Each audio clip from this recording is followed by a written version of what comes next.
Combat Thoughts. I'm Robbie. I'm Lee. And I'm Alex. We're going to take a deeper look at culture and philosophy behind martial arts.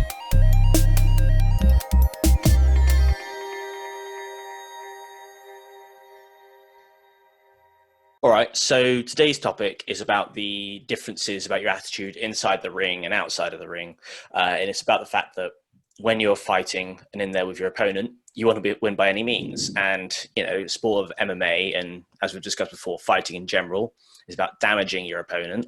But at the same time, as soon as you finish the match, as soon as you get outside of the ring, a lot of people can feel a lot of guilt about damaging their opponent and really don't want that to be anything long term. And we're just talking about the dichotomy of that and how those two parts play off each other. Yeah.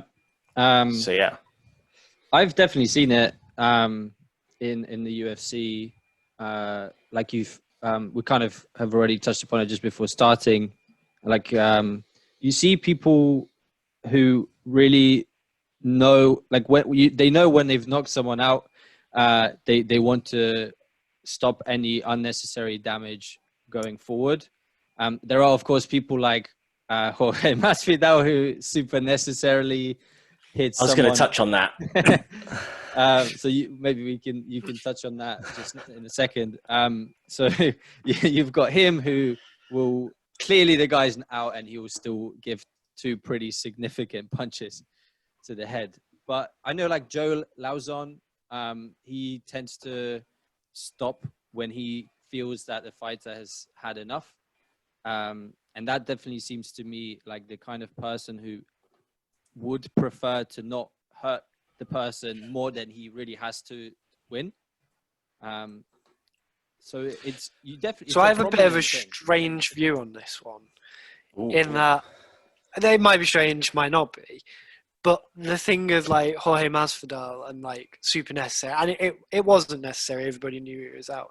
But actually, the whole concept of getting into the cage and fighting, and the reason you fight is to win, is to get that victory, and that's the responsibility of the referee.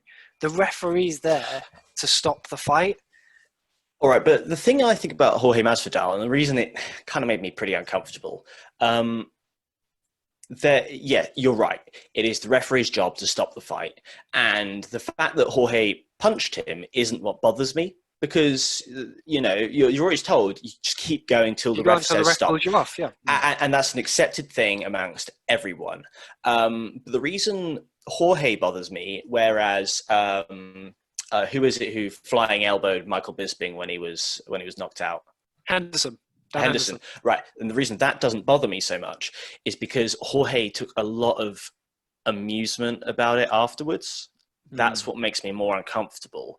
It's the fact that he said super necessary. It's the fact that he didn't really have any remorse for the fact that he carried on going. But then that's more to do with the ethics of it and kind of how you perceive the way you do it. Yeah. For me, like the kind of the topic being around winning by any means versus not injuring somebody, I think for me there's a hard line and like a real compartmentalization of it is a sport and I need to win. I have the referee here who's responsible. And that's where I think that a lot of the stuff recently around Herb Dean being called out for the Francisco Trinaldo stoppage on Jai Herbert. The referees are there to protect people because you're getting into a cage, you're fighting at a primal level where fight or flight really does kick in and these guys are fighting. And I think you shouldn't feel guilty as a fighter for hitting somebody after they fall because it's still within the rule set. Yeah, no. Again, it's maybe then it's not the fact that he didn't feel guilt. It's the fact that because he enjoyed it. It's the fact that he enjoyed it. That's what I don't like because I don't think you should feel guilt. I think that a lot of people don't feel guilt. They get angry at the referee. Yeah. Yep. And that, I think, is a completely understandable and normal reaction to get angry at the referee because you're like, it's your fucking job to stop the fight. Yeah. Why didn't you stop the fight? Like, I remember you see it all the time where people have a few more strikes that they don't want to do and then say, oh, this fucking guy, like, why'd you make me keep going and stuff like that. Yep. But it sounds like Jorge would have preferred just to be left alone in there. Yeah. So do you do you think the striking side of carrying on is worse than the submission side? Like, where would you rank the kind of Jorge Masvidal super necessary against the kind of Usman Palhares, Mike Pierce leg lock, wouldn't let it go? Well, I don't think they're really the same scenario because the Jorge's match was about the fact that the ref didn't step in straight away, but it wasn't like a late stoppage. Yeah, he was just not quick enough to get in to stop the two blows. There's only so fucking quick he can be. Yeah. I think it's not really the same sort of thing as Palhares because Palhares kind of just ignored the referee. It was even now, I think it's a very weird scenario because it's not like he didn't see. It's also, it doesn't seem like he's got a lot of malice for the people he's fighting. It's not like he was trying to hurt them and wanted to hurt them. It just, I can't see the reason about why Palhares didn't stop that match. There's loads of things in his past psychologically that kind of definitely plays a part. Yeah, but everyone's playing like a backseat psychologist. Everyone's like, "Oh, this thing happened then." Like, you can't tell what the hell's going on in that guy's head. Like, you can sort of speculate, but everyone acts like they know what's going on about his past and about his history, and that explains why he held on to that submission too long. But I think I don't know the guy. I think the issue as well is that we have had so many examples where the referees make the wrong decisions that it might drive the fighters to hold on that bit longer, just so that there is zero doubt. And, it's kind of that, in a way, you could say in the Robbie Lawler fight, which was the Herb Dean stoppage, Robbie Lawler against, Ben Askren, where Ben Askren kind of let go for a little bit. And I think Dan Hardy did a really good analysis, and you can actually see it, that Robbie did go out for a second, and then Ben let go because he thought Herb Dean was stopping the fight, and then he came to, and then suddenly he was like, oh, what the fuck did you stop the fight? So if Ben had been like, right, I am not fucking letting Herb Dean fuck me over this time, and just held on for dear life, like maybe that conversation wouldn't have been had. That's the rules. That's what you're told in the back. Every referee who comes to it before says, you don't let go till I say stop. There's things where you're holding Darcy's and you're screaming to the ref, he's out. And that's the rules. That's the way it's kind of given to you in the back before you go out, is you don't let go till I say stop. It's not up to you. Yeah, and that's on Ben Askren for letting go when he thought Herb Dean was going to step in, rather than when Herb Dean did step in. That's not about holding on after the referee stops it. No, that's about like taking your foot off the gas too early. Yeah.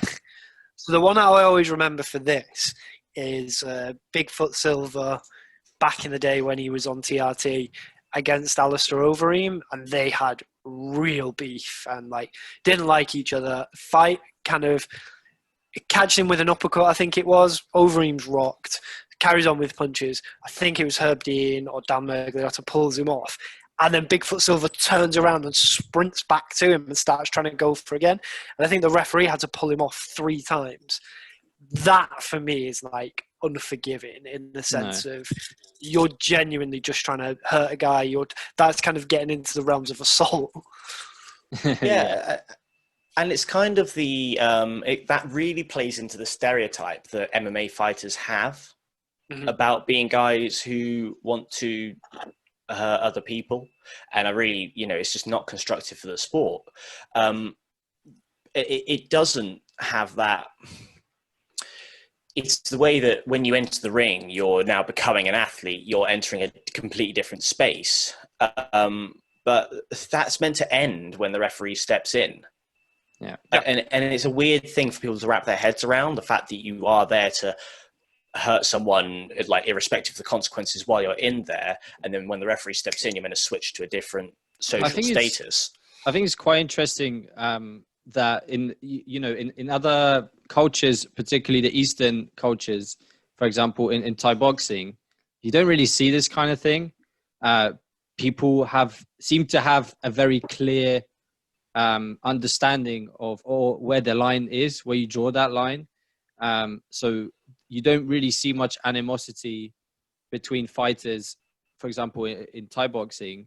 And after a fight, everyone's been super respectful. And if you hurt someone badly, people tend to, like you've said before, kneel and wait for the person to get up to their feet and, make sure they're okay. The one in Thai boxing, you catch somebody with an elbow and they start to bleed and you start pointing and laughing and really trying to bring the attention to the referee. Yeah. But as soon as it's over, it is like, shit, I fucked up the face. But I think that's more to do with the sport element of it. So Thai boxing, you've got the heavily gambling around the outside of the ring, especially in Thailand. Whereas things like the UFC, we've got to the point now where we're not that old as a sport. So we're still kind of fighting I just want to have a fight. I just want to be the bro guy. And then also the artificial beef that's being created to try and help sell tickets, which people buy into. You take it too far. You call somebody's mum this, you call somebody's mum that. And I don't think you get a lot of that in the kind of Thai boxing world. No, you don't. It is a cultural difference between the sports, I suppose.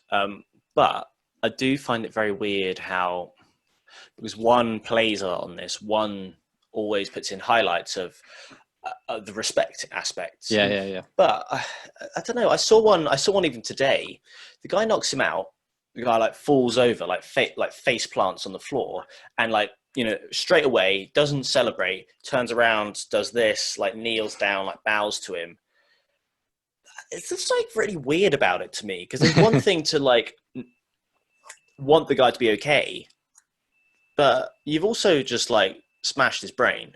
You've also really hurt the guy, and you immediately turn around and you're just which is why the fights kind of, I don't know, there's something weird about them when it's a fight. When it's jiu-jitsu and you win, and you immediately turn around and go, you bow to them or whatever, that's one thing, because you've not hurt the other person. It's more of a sport. But when it's a real fight, I don't know. There's something, I don't think you should take pleasure about the fact that you hurt someone. But also, I kind of think you do have to acknowledge the fact that everything you do does damage someone. And it almost feels like when you turn around and be so respectful, you're almost just kind of sweeping it under the rug.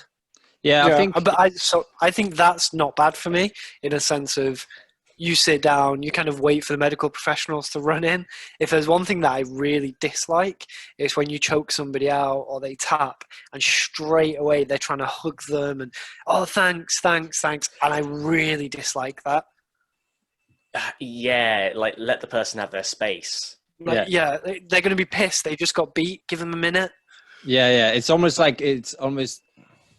getting too, it almost becomes disingenuous when it's well, I don't even know that it's disingenuous, but it is, again, not accepting the fact that maybe not physically this time, but in a psychological way, you've really hurt the person.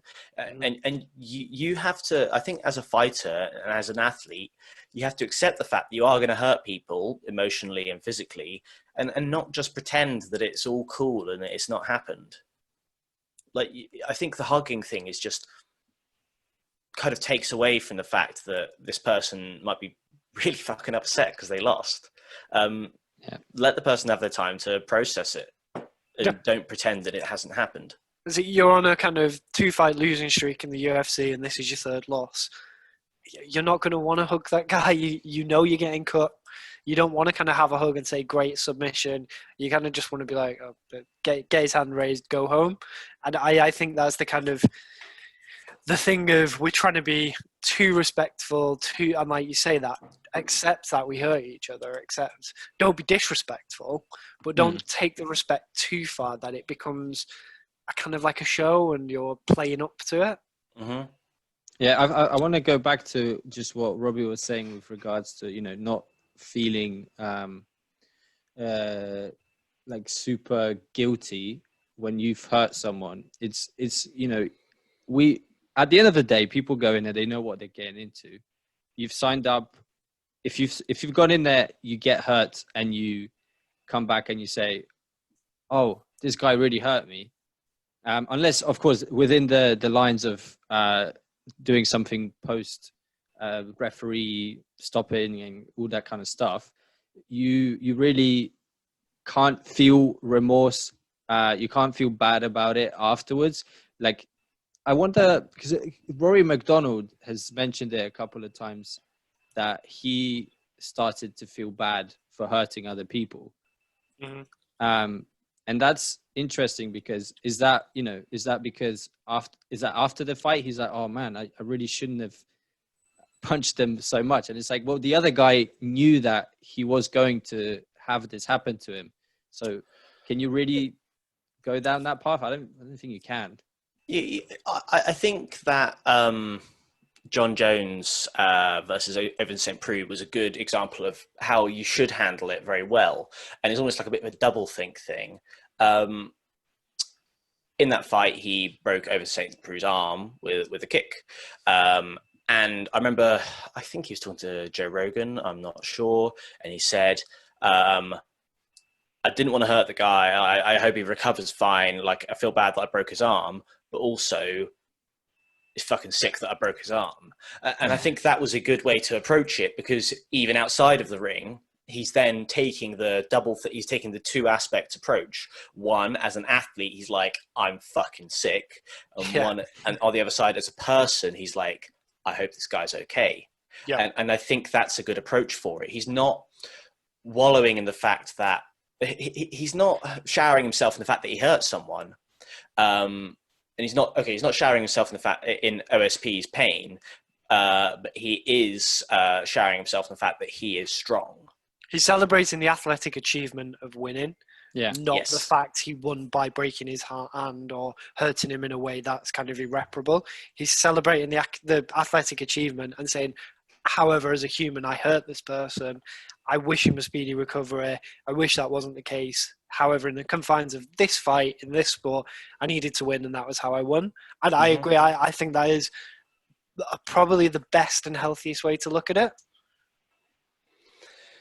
Yeah, it's just a weird thing to wrap your head around, but having this alter ego that enters the ring is a way that a lot of people do handle the sport. I mean, so Daniel Strauss talks about like the raspberry ape being like almost a different person. Dan Hardy would call himself the outlaw when he goes in. He's taking on a different persona, and they package everything that happens within competition with that persona. Rampage Jackson was a big one for it years back in Pride. He was like, the week of a fight, Rampage is not a good guy. And he's Rampage the week of a fight. However, when you see him in Walmart, he's Quinton Jackson. He'll kiss your baby, take a picture, say hi. But they say, like you say, that there's that trigger where you can flick between the two different people. Yeah, and I don't think it's actually limited to combat sports, the way that people approach aspects of life like this. If you do you guys listen to Gary Vaynerchuk at all? Yeah. Do you know who he is? All right. Gary Vaynerchuk, businessman, does a lot of stuff on social media. He's very good at it. He talks sometimes about the fact that when he's competing with someone, when he's, it's his brand up against someone else's brand, he wants to crush them. But also, if they go to a pub, he would these aren't the exact words, but if they went to a pub, he could have a pint with them and chat to them and talk to them like a normal human being. And he would want them to do really well and do very well as a person. He, within business, takes these two different social costumes, these different masks, whatever you want to call it, and that's how he sort of acts in one way in business and in one way outside of it, and keeps those two parts of his life apart. And I think we all kind of do it in different ways. I mean, there are different groups of people who you act differently around. Lee, I'm sure when you go to work, you talk differently and you act differently. Yeah, I'm not going into a meeting at work and screaming "Let's go" and going like this. It is you have that kind of the way you act around playing to your audience and meeting the kind of requirements of who you're dealing with. So yeah, I completely agree with that, and I think it does. It's not fighting. It's not just fight or flight. It's every day. It's how you act on a first date, how you act in front of your parents, how you act kind of meeting an old person in a shop who's just fallen over. You kind of adapt to the situation you're in and kind of adjust your personality and the way you act and kind of compartmentalize bits, which is where when you're in a fight where the aim of the game is to hurt somebody and win, or to win, which often involves hurting somebody, you have to compartmentalize that in a way that helps you perform at a top level. Yeah, and I think that you know, I think part of the theme of this podcast in general has ended up being the way that when you get deep into combat sports, you end up having sort of stuff that just like it's just a comparison for your life in general. Mm. And I actually think that as hard as it is for people to wrap their heads around this aspect because it's about hurting people, I actually think a lot of people, I think everyone does it. And I think everyone has this aspect where they separate two ways that they think about the same thing, depending on the scenario that they're in. The only difference about fighting is that it's on TV and that people ask you about it, and you have to talk about both of them at the same time. I suppose the other one as well with the fighting side of it and combat sports, more prevalent in boxing kind of over the years, but there's the thing of you want to win, which involves maybe hurting somebody. But then when something happens beyond that, so when somebody dies in the ring, I know Robbie wanted to talk about this, and I think this is a good point because that's kind of exogenous to the fight. It's extra. It's not meant to happen. Yeah. It's not should be happening. So when that happens, and like Alex was saying earlier about guilt and things like that, there's kind of boxers who've killed people in the ring, been plagued by it, kind of, and rightly so. It's a horrible thing to have happened. But that kind of when something happens that shouldn't have happened in there, how that actually changes the way you react.